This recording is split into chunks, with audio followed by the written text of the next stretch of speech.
મારું નામ વિહાદર્શન ઠક્કર છે. હું આજે એક બાળ અભિનય ગીત રજૂ કરવાની છું. એનું નામ છે મારી મમ્મી ક્યારે સુધરે. મારી મમ્મી ક્યારે સુધરે, ઘરનું કામ કરે ને બધું મારે કરવું પડે, બધું મારે કરવું પડે. મારી મમ્મી ક્યારે સુધરે. મોબાઈલ, વોટ્સઅપ, ફેસબુક એને ખૂબ ગમે, એને ખૂબ ગમે. એમાંથી બચેલા સમયમાં કેન્ડી ક્રશ ખેલે.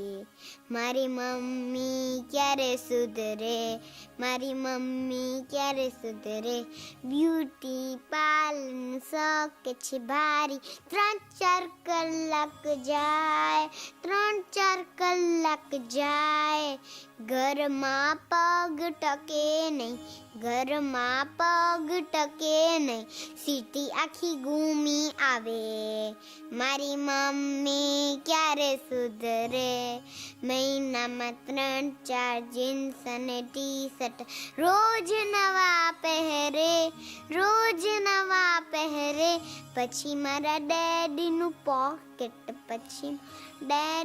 પોકેટ સાફી કરી. મારી મમ્મી ક્યારે સુધરે, મારી મમ્મી ક્યારે સુધરે. Thank you.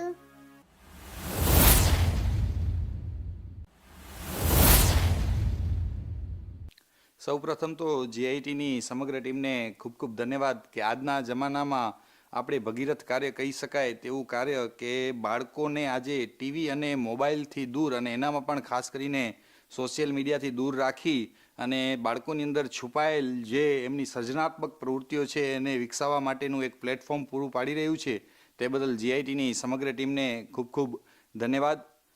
જો વાત મારી ડોટર વિહાની કરું તો એ નાની હતી ત્યારથી જ એને વાર્તા સાંભળવાનો બહુ જ શોખ હતો અને અમે પેરેન્ટ્સે પણ એને પ્રોત્સાહન આપ્યું અને એને દરરોજ એક બે વાર્તાઓ કહેતા રહ્યા. તો આજના જમાનામાં આપણે સૌ વાલીઓને આપણે જે એકેડેમિક એક્સલન્સ ઉપર જ ખાલી ધ્યાન આપીએ છીએ અને એવું ઈચ્છીએ છીએ કે મારું બાળક ફર્સ્ટ જ આવે અને એના કારણે આપણે બાળક ઉપર ભણતરનો ભાર વધારતા જઈએ છીએ, જ્યારે એ ખરેખરમાં જરૂર છે બાળકના ઓવરઓલ ડેવલપમેન્ટની, એની અંદર છુપાયેલી સર્જનાત્મક જે એની અંદર છે એને વિકસાવવાની ખાસ જરૂર છે. તો એના માટે જે જીઆઈટી એક સરસ મજાનું પ્લેટફોર્મ પૂરું પાડી રહી છે. તો સર્વે વાલીઓને વિનંતી કે ગ્રીષ્મોત્સવ અને દીપોત્સવમાં જોશે હોશે ભાગ લે અને પોતાના બાળકોની અંદર ડ્રોઈંગ છે, વક્તૃત્વ સ્પર્ધા છે, બાળ અભિનય છે, ઘણી બધી પ્રવૃત્તિઓ ગ્રીષ્મોત્સવમાં કરવામાં આવતી હોય છે જીઆઈટી દ્વારા. તો તેમાં પોતાના બાળકોને ભાગ લેવડાવે અને એની અંદર છુપાયેલી શક્તિઓને ઓળખવા માટે જે પ્લેટફોર્મ પૂરું પાડી રહી છે જીઆઈટી, તેનો લાભ લે. Thank you.